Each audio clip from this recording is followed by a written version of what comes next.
सबसे पहले अपनी स्पेशल रिपोर्ट में आपको अरावली का सच दिखाने जा रहे हैं। अरावली की पहाड़ी फरीदाबाद से गुजरती है, लेकिन इस इलाके में निर्माण पर पूरी तरह रोक लगी हुई है। लेकिन आप हैरान हो जाएंगे जब आप यहां से गुजरेंगे तो आपको बड़े बड़े फार्म हाउस बने नजर आएंगे।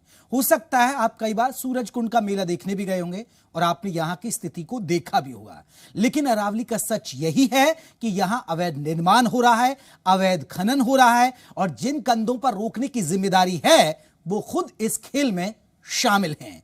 हम ये बात क्यों कह रहे हैं? क्योंकि खोरी गांव जो मेरे पीछे आप देख रहे हैं, क्योंकि खोरी गांव में जो खेल हुआ वो इस बात की पुष्टि कर रहा है। अरावली के 170 एकड़ जमीन पर प्रशासन की मिलीभगत से अवैध गांव बसा दिया गया, पहचान पत्र बना दिए गए और बिजली तक इस गांव में पहुंचा दी गई। कैसे हुआ यह पूरा खेल, जरा देखिए हमारी ये रिपोर्ट। खोरी गांव को लेकर बड़ा खुलासा। अवैध बसे गांव में बने हैं पहचान पत्र,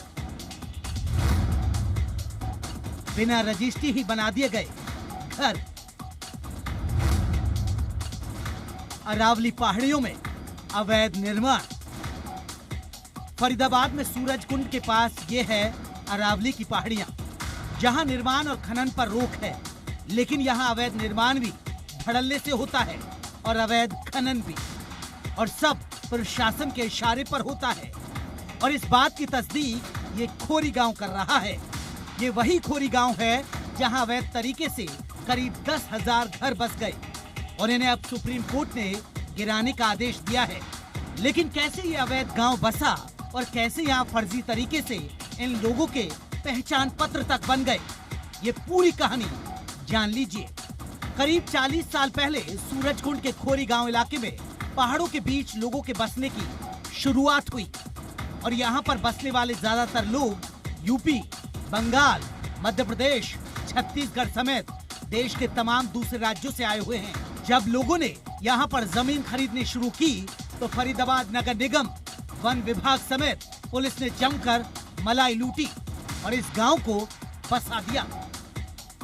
फरीदाबाद के हम उस खोरी गांव के अंदर हैं जहां पर सुप्रीम कोर्ट ने एक सख्त आदेश दिया और एक बड़ा आदेश दिया। यहां कहा गया है कि सुप्रीम कोर्ट ने कि 10,000 जो मकान बने हुए हैं, 10,000 से भी ज्यादा इस इलाके में, इन मकानों को गिराया जाए और इसके लिए बाकायदा प्रशासन को आदेश दिए गए हैं और पुलिस को आदेश दिए गए हैं और नगर निगम को आदेश दिए गए हैं कि इस पर कार्रवाई हो, क्योंकि लंबे वक्त से ये इस पर कार्रवाई नहीं हुई। हाई कोर्ट भी आदेश दे चुका है पहले, सुप्रीम कोर्ट भी पहले आदेश दे चुका है, लेकिन बावजूद उसके कार्रवाई नहीं हुई। साथ ही साथ यहाँ क्या कहना है लोगों का, ये लोग कब कब से यहाँ पर रह रहे हैं, हमारे साथ तमाम वहाँ के इलाके के लोग हैं, उनसे हम बात करते हैं कि आखिरकार अब सुप्रीम कोर्ट ने आपके घर गिराने का आदेश दे दिया है, क्या कहेंगे आप? क्या कहेंगे सर, कहीं व्यवस्था दी जाए या फिर यहीं कुछ विचार किया जाए, जो कि इतने लोग कहाँ जाएंगे और सब पैसे दे के रहे हैं। यहाँ पे ये नहीं है कि कोई फ्री में कब्जा करके रखा गया है, यहाँ बसाया गया है। सरकार को तो सोचना चाहिए ना, 15 साल से रह रहे हैं यहाँ, तब से बनाए, पुलिस वाले भी ले गए हैं यहाँ से अपना खर्चा, वन विभाग वाले भी ले जाते हैं, डीलर भी ले गए अपने बेच के, अब सब कोई ले गए। अब यहाँ बन गए घर, तब तोड़ने की उनकी आई है। 15 साल से कहाँ सो रही सरकार। यहाँ पर रहने वाले लोगों के पास हर वो दस्तावेज मौजूद हैं जिससे कोई भी अपने स्थायी निवासी होने का सबूत देता है।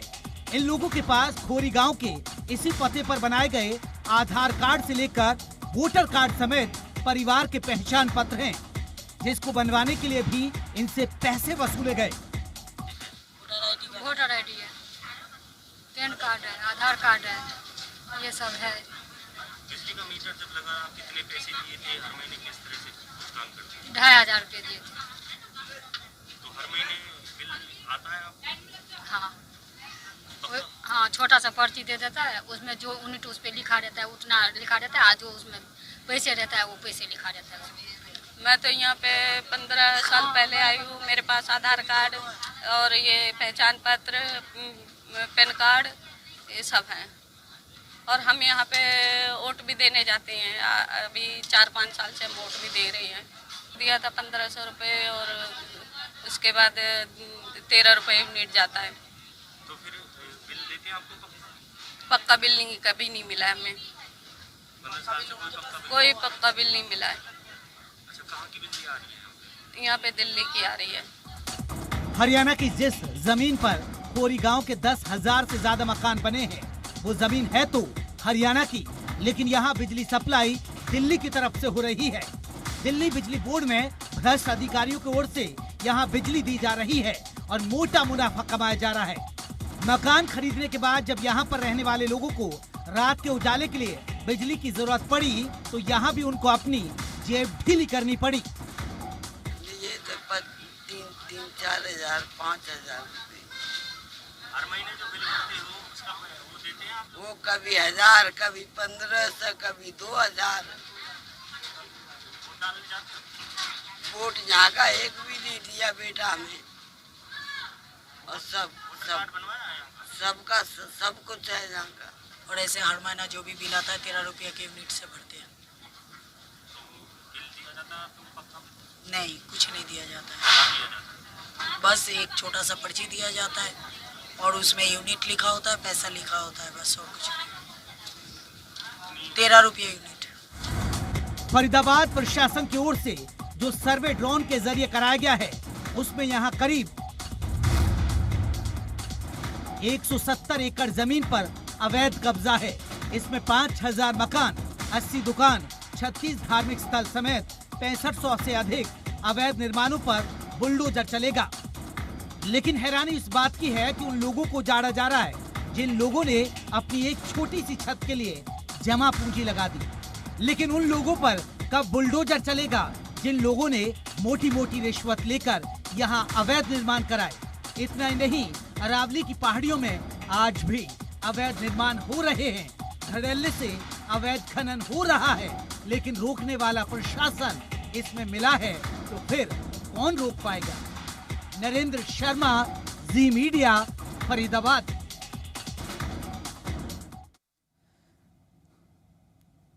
तो देखा आपने ये रिपोर्ट, हैरान कर देने वाली ये रिपोर्ट है। आप सोचिए कि ये अवैध गांव है, 10,000 से ज्यादा के आसपास यहां घर बसे हुए हैं, लेकिन वन क्षेत्र में बसा दिए गए।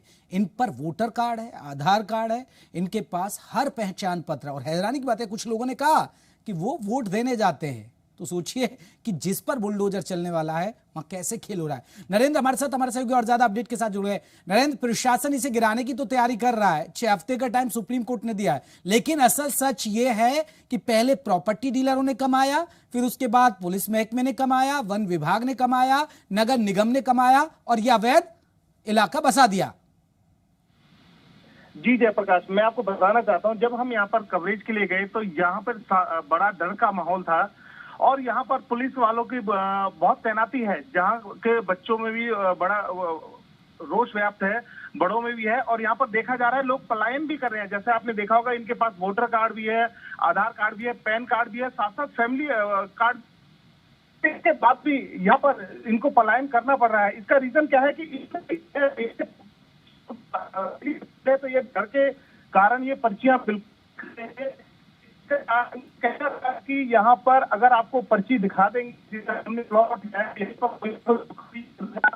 और हमें अपनी जान और माल का खतरा रहेगा, जैसे तैसे करके हमने समझा बुझाकर उनसे जो पर्चियां निकलवाई, उसमें हमने देखा कि जो 500 रुपए की पर्ची है, 500 रुपए की पर्ची का मतलब 50 गज, 50 गज का मतलब 1,000 रुपए के हिसाब से इन्होंने 50,000 का प्लॉट लिया।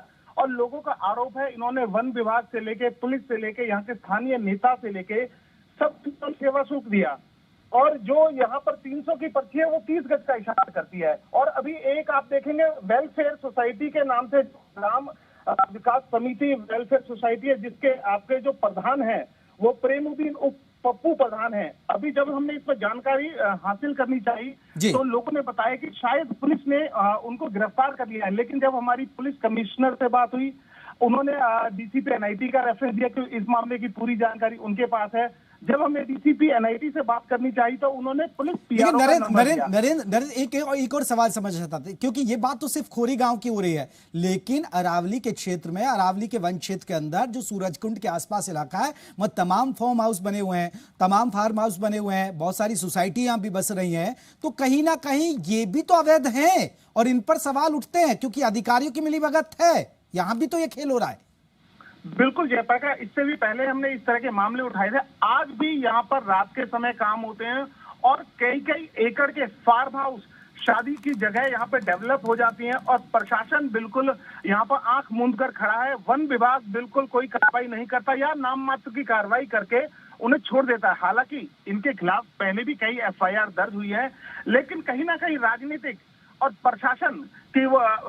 प्रशासन की अनदेखी के कारण ये हमेशा बच जाते हैं। और आज भी आप देखेंगे जो वन विभाग का क्षेत्र है, पहले भी यहाँ पे कई ऑर्डर आए हैं सुप्रीम कोर्ट के, और यहाँ पे पहले जो खनन होता था, अभी भी यहाँ पर रात के समय पत्थरों को तोड़ा जाता है और वहाँ पर पहले यहाँ पे गौशाला बसा दी जाती है और उसके बाद यहाँ पर बहुत ही बड़े आलीशान। बिल्कुल नरेंद्र, ये सच है कि अरावली का यही सच है कि यहाँ पर अवैध खनन भी होता है, अवैध निर्माण भी होता है और अधिकारियों की मिली भगत से होता है, लेकिन कोई कदम नहीं उठाता। उठाए भी कैसे जब जिनके कंधों पर यह जिम्मेदारी है वो सब मिले हुए हैं। बहुत बहुत शुक्रिया अपडेट के लिए। तो नरेंद्र हमारे सहयोगी बता रहे थे कि अरावली का जो सच है वो आपने देखा।